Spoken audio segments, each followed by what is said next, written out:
За сайн байцгаа өнөөдөр болохоор шулуун замын жиг төлөвлөгөөнийг энэ системийн туршлагчтайгаар туршилтыг олох байгаа. За системийн урт буюу замаа энэ чугмаар хэмжээд олдсон байгаа. Эндээс ахуулаад төгсгөл хүртэл нь энэ шингэнийг гүйлгэж хугацааг нь хэмжиж авч хурдыг тодорхойлно. За цагаа явуулъя.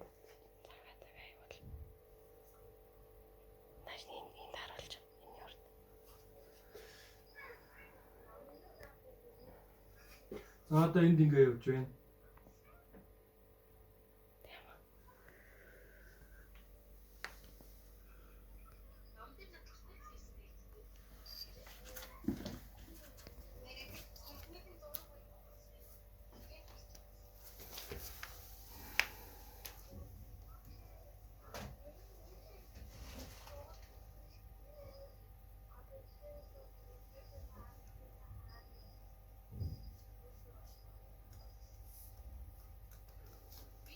Тэ 40 секунд болж байна.